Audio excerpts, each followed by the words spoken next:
तो बात करेंगे आंगनवाड़ी भर्ती 2026 के बारे में। अगर आप भी सरकारी नौकरी की तैयारी कर रहे हो और 4 से 5 महीने के अंदर अंदर आपकी नौकरी यहाँ पे आप चाहते हो, वो भी सरकारी नौकरी, तो यह वैकेंसी आप सभी के लिए है। आईसीडीएस डब्ल्यूसीडी की तरफ से ये जो वैकेंसी निकली हुई है आंगनवाड़ी रिक्रूटमेंट 2026, इसके लिए जरूर आवेदन करना। आपके घर परिवार में या आस पड़ोस में महिला सदस्य अगर है तो यहाँ पे इन सभी महिलाओं को एप्लीकेशन फॉर्म जरूर अप्लाई करवाना, क्योंकि दोस्तों इस बार जो वैकेंसी निकली है 41,400 पदों के आसपास ये वैकेंसी रहने वाली है। इसके अलावा वैकेंसीज में पोस्ट की बात की जाए तो सुपरवाइजर, आशा सहयोगिनी, कार्यकर्ता वाली पोस्ट है। यहाँ पे आप डिटेल डिस्कशन करेंगे, साथ ही साथ यहाँ पे डिटेल में आपको प्रीवियस ईयर की तुलना करूंगा, इस बार से कितनी वैकेंसीज है, कितने एप्लीकेशन फॉर्म आते हैं और साथ ही साथ कितनी कट ऑफ यहाँ पे रहती है। तो डिटेल डिस्कशन करते हैं, शुरू से लेके एंड तक इस वीडियो के साथ में आप बने रहना। तो यहाँ पे देख लीजिए, यहाँ पे मैं बात कर रहा हूँ सुपरवाइजर पद पे निकली हुई वैकेंसी, साथ ही साथ यहाँ पे इसमें आशा सहयोगिनी और कार्यकर्ता वाली पोस्ट भी आपको रहेगी। यहाँ पे टोटल मिला के 41,406 पदों पे ये वैकेंसी अवेलेबल है। अभी दोस्तों यहाँ पे डिटेल में अगर बात की जाए तो यहाँ पे आपको दिख रहा होगा आंगनवाड़ी सुपरवाइजर, जिसको आंगनवाड़ी पर्यवेक्षक भी कहा जाता है। यहाँ पे इसके टोटल मिला के पद है 10,500। आपके अपने रीजन में कितने वैकेंट पद है, जिला ब्लॉक स्तरीय भर्ती परीक्षा यहाँ पे आयोजित की जाएगी, तो पंचायत समिति में सभी में यहाँ पे ये पद वैकेंट, एक या दो पोस्ट तो आपको मिल ही जाएगी कम से कम।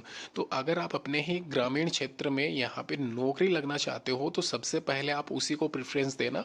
नियर बाई यहाँ पे आप चूज कर सकते हो। लगभग यहाँ पे मैं अगर बात करूँ तो आप प्रेफरेंस 10 से ज़्यादा नहीं डाल सकते, और कहीं ना कहीं सुपरवाइजर के बाद में यहाँ पे सहयोगिनी चूज करना और फिर वो उसके बाद में कार्यकर्ता। यहाँ पे आप देख सकते हो 30,000 के करीब जो वैकेंसीज है कार्यकर्ता और सहयोगिनी की है। टोटल मिला के 41,000 के आसपास ये जो पद है, इसमें 12th क्लास या 10th क्लास आपने अगर कर रखा है तो आप एलिजिबल है इन वैकेंसीज के लिए। 12th क्लास यहाँ पे किसी भी स्ट्रीम से हो चलेगा। ध्यान रखें, यहाँ पे आंगनवाड़ी पर्यवेक्षक पद के लिए लिखित परीक्षा का आयोजन किया जाएगा। तो लिखित परीक्षा यहाँ पे कंडक्ट की जाएगी, सिंगल पेपर होगा और दस्तावेज जो भी आपका डॉक्यूमेंट्स है उनका वेरिफिकेशन भी किया जाएगा, जो कि सभी पोस्ट के लिए रहने वाला है। तो यहाँ पे मेरिट लिस्ट आपकी निकाल ली जाएगी डायरेक्ट एक तरीके से कार्यकर्ता और यहाँ पे सहयोगिनी वाली पोस्ट के लिए कोई एग्जाम यहाँ पे कंडक्ट नहीं किया जाएगा। तो तैयार रहना। मैं आपको ये भी बता दूंगा कि पिछली बार कार्यकर्ता और यहाँ पे जो ये आशा सहयोगिनी वाली पोस्ट है इसमें क्या कट ऑफ गई थी। यहाँ पे सबसे पहले मैं पैटर्न की बात कर लेता हूँ। यहाँ पे जो टेंटेटिव एग्जामिनेशन होगा पर्यवेक्षक यानी कि सुपरवाइजर पोस्ट के लिए, उसमें आपसे पूछे जाएंगे सामान्य ज्ञान, यानी कि इसको आप जीके भी कह सकते हो, करंट अफेयर भी इसमें शामिल रहेंगे 5 क्वेश्चंस। तो 25 क्वेश्चन 25 मार्क्स के रहने वाले हैं। इसके अलावा यहाँ पे मैथमेटिक्स आपसे पूछी जाएगी, मैथमेटिक्स कम रीजनिंग ज़्यादा रहेगी, ये 25 क्वेश्चन 25 मार्क्स के रहेंगे। इसके अलावा यहाँ पे हिंदी नॉलेज आपको रहना चाहिए, हिंदी 25 क्वेश्चन 25 मार्क्स के आपके आने वाले हैं। और साथ ही साथ महिला एवं बाल विकास के यहाँ पे 25 क्वेश्चन 25 मार्क्स के मैं आपको बता दूंगा डिटेल में चौथे पार्ट में, जो चौथा सेक्शन है उसमें कौन से क्वेश्चन आपसे पूछे जाएंगे। तो ऐसा करके 100 क्वेश्चन 100 मार्क्स के 2 घंटे का आपको टाइम दिया जाएगा, और कहीं ना कहीं नेगेटिव मार्किंग इसमें नहीं रहेगी। तो पूरे क्वेश्चंस आप अटेम्प्ट करना। यहाँ पे अगर मैं प्रीवियस ईयर की बात करूँ तो प्रीवियस ईयर पे जो कट ऑफ गई थी, ध्यान रखना, प्रीवियस ईयर में कट ऑफ यहाँ पे सुपरवाइजर पोस्ट की 65 के अराउंड थी। इस बार 60 के आसपास रहने के पूरे पूरे चांसेस है, क्योंकि पिछली बार 23,000 के करीब वैकेंसी थी, इस बार 41,000 के करीब वैकेंसीज है। तो अगर आप यहाँ पे इस वैकेंसी की तैयारी कर रहे हो, थोड़ी बहुत तैयारी में ही आपका सिलेक्शन हो सकता है। दोस्तों यहाँ पे सभी पोस्ट के लिए आप एलिजिबल अगर हो तो सभी पोस्ट को यहाँ पे प्रेफरेंस में डाल देना, सिलेक्ट कर लेना। अब अगर मैं बात करूँ यहाँ पे वेतनमान के बारे में यानी कि सैलरी के बारे में, तो यहाँ पे आप देख सकते हो जो आंगनवाड़ी पर्यवेक्षक है उसमें यहाँ पे 25 से 35,000 प्रति माह आपको दिया जाएगा।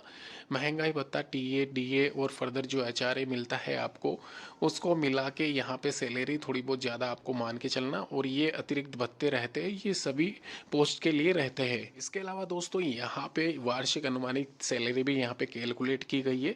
अगर बात की जाए यहाँ पे आंगनवाड़ी कार्यकर्ता की पोस्ट के बारे में, तो यहाँ पे अभी वर्तमान में आंगनवाड़ी कार्यकर्ता को 11,500 से लेके 18,000 यहाँ पे जो स्टार्टिंग सैलरी है, यानी कि प्रोबेशन काल में आपको बेसिक सैलरी दी जाती है, उसके बाद में कहीं ना कहीं आपके ये जो अतिरिक्त वेतन भत्ते हैं वो भी एडिशनल यहाँ पे इसमें ऐड कर लिए जाते हैं। अभी यहाँ पे बात की जाए आशा सहयोगिनी के बारे में, तो 8,000 से 15,000 के आसपास है। और वहीं यहाँ पे कार्य आधारित इंसेंटिव या फिर योजनाओं का बोनस भी इनको मिल जाता है। हेल्पर की बात की जाए तो यहाँ पे भी इनको 7 से 12,000 के बीच में यहाँ पे देय होता है। ये जो सारी राशि लिखी गई है ये एक तरीके से बेसिक वेतन है। इसमें टीए, डीए और अलग से वेतन भत्ते भी यहाँ पे ऐड किए जाते हैं और कहीं न कहीं आपका यहाँ पे 5 से 6,000 का इंक्रीमेंट आपको देखने को मिलता है और ये सालाना रहता है। तो ध्यान रखना, नए वेतन आयोग के द्वारा जब सैलरी निर्धारित की जाएगी तो अलग से वीडियो बना के बता दूंगा। अभी यहाँ पे बात कर लेते हैं इसके अदर डिटेल्स के बारे में। तो यहाँ पे ये जो आंगनवाड़ी रिक्रूटमेंट 2026 है, इसमें यहाँ पे कंप्लीट सिलेबस इस बार दिया गया है सुपरवाइजर पोस्ट के लिए। और महिला एवं बाल विकास वाला जो टॉपिक था उसमें पोषण अभियान कौन कौन से चल रही है, आंगनवाड़ी योजनाएं कौन सी है, महिलाओं के अधिकार, बाल विकास कार्यक्रम, मातृ शिशु स्वास्थ्य के बारे में जानकारी, सरकारी कल्याणकारी योजनाएं, ये इनसे संदर्भित क्वेश्चंस यहाँ पे पूछे जाएंगे। जो 25 क्वेश्चंस आपके सेपरेट रखे गए हैं। तो ध्यान रखना, यहाँ पे तैयारी अगर आपकी है अच्छी खासी तो आप अप्लाई कर सकते हो। 28 जून इसकी लास्ट डेट है। फिलहाल के लिए यहाँ पे एप्लीकेशन फॉर्म स्टार्ट नहीं हुए। जब भी स्टार्ट होते हैं ऑफिशियल वेबसाइट आप चेक करते रहना, ICDS वाली।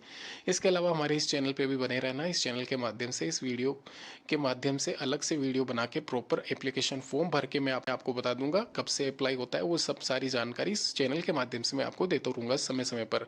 तो वीडियो लाइक करते हुए जरूर जाना। जो भी आपके मन में डाउट है नीचे कमेंट जरूर करना। धन्यवाद।